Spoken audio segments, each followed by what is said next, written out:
सना और अहमद पिछले 2 साल से रिलेशनशिप में है। अहमद को सना से ये शिकायत है कि वो बहुत क्लिंगी है, हर वक्त अहमद पर नजर रखती है, छोटी छोटी बातों पर नाराज हो जाती है, हर वक्त इस खौफ में मुब्तला रहती है कि अहमद उसे छोड़कर चला जाएगा और इसी खौफ में वो अपनी असल फीलिंग्स को एक्सप्रेस नहीं कर पाती। सोसाइटी में फिट होने के लिए, अपने आप को अहमद के लायक बनाने के लिए कोशिशें करती रहती है। हर वक्त ये सोचती रहती है कि लोग उसके बारे में क्या राय रखते हैं। जॉन बोल्बी के मुताबिक सना इस तरह इसलिए है क्योंकि बचपन में उसकी अपनी माँ के साथ अटैचमेंट ठीक से नहीं हो पाई थी। आज बात करेंगे अटैचमेंट थ्योरी और अटैचमेंट स्टाइल्स के बारे में।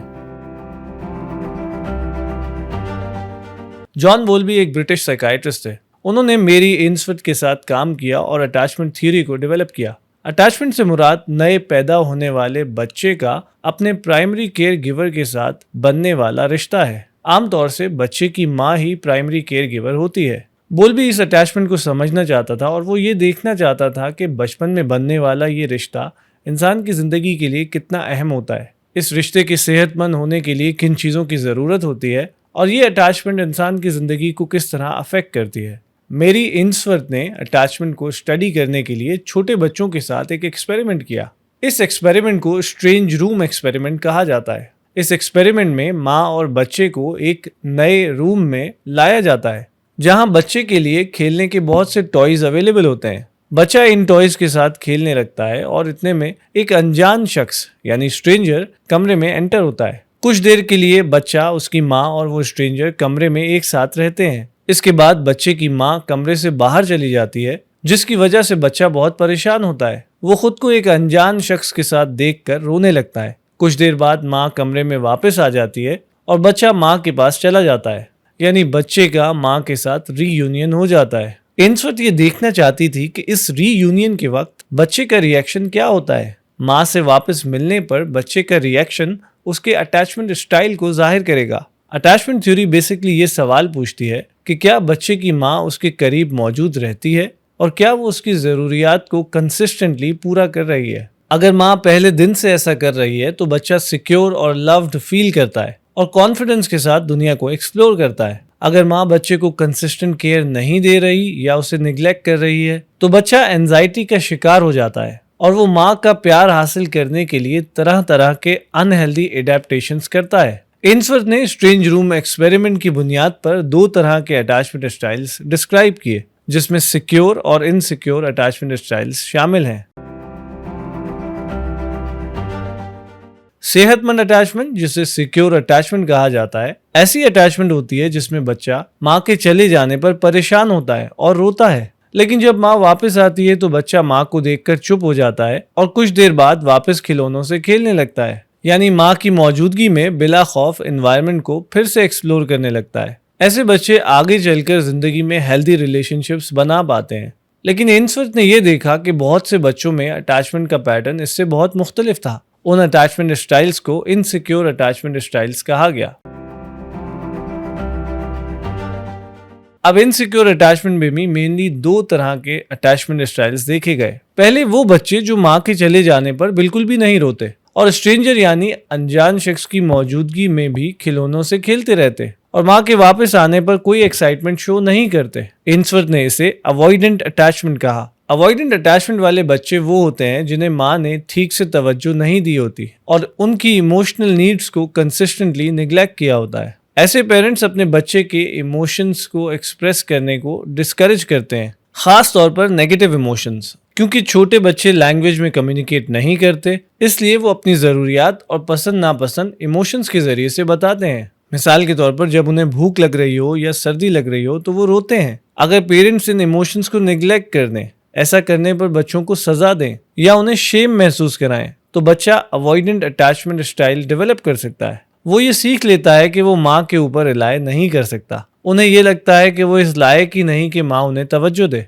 और वो इतने अच्छे नहीं कि कोई भी उन्हें प्यार दे। तवज्जो ना मिलने का जिम्मेदार वो अपने आप को समझने लगते हैं और चूंकि इमोशंस को जाहिर करने का कोई फायदा नहीं है, इसलिए वो इमोशंस को एक्सप्रेस करना ही छोड़ देते हैं और वो ये सोच लेते हैं कि उन्हें खुद ही अपने इमोशंस को रेगुलेट करना है। नेग्लेक्ट की वजह से ऐसे बच्चे वक्त से पहले बड़ा बनने की कोशिश करते हैं और बड़े होकर इंडिपेंडेंस तलाश करते हैं। उन्हें दूसरों पर डिपेंड करने में बहुत मुश्किल होती है। उन्हें लगता है कि वो अपनी कामयाबी और नाकामी के लिए खुद ही जिम्मेदार हैं और इसीलिए वो अपने ज्यादातर फैसले अकेले लेना पसंद करते हैं और दूसरों के मशवरों पर अमल करना उनके लिए बहुत मुश्किल होता है। ये लोग जब रिलेशनशिप्स बनाते हैं तो इमोशंस को ज्यादा एक्सप्रेस नहीं कर पाते, बर्थडेज और इवेंट्स के लिए ज्यादा एक्साइटेड नहीं होते। ये लोग अपने पार्टनर्स की बेसिक नीड्स तो पूरी कर पाते हैं लेकिन इमोशनल नीड्स पूरी नहीं कर पाते।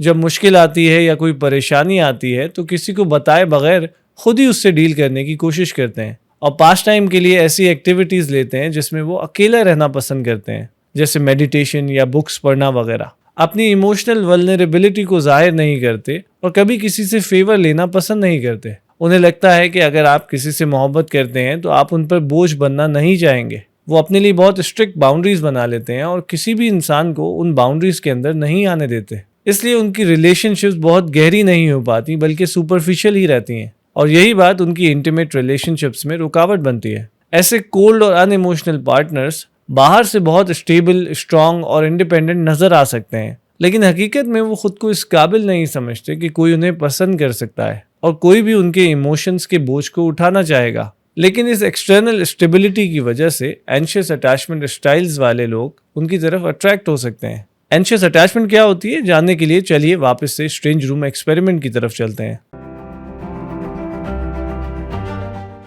एक्सपेरिमेंट में कुछ बच्चे ऐसे थे जो माँ के चले जाने पर हद से ज्यादा रोते थे और उन्हें उस अनजान शख्स से बेइंतहा खौफ महसूस होता था और माँ के वापस आने पर माँ से लिपट जाते और माँ से नाराज होते और इस खौफ से कि माँ दोबारा वापस कमरे से बाहर न चली जाए माँ के साथ लिपटे रहते थे।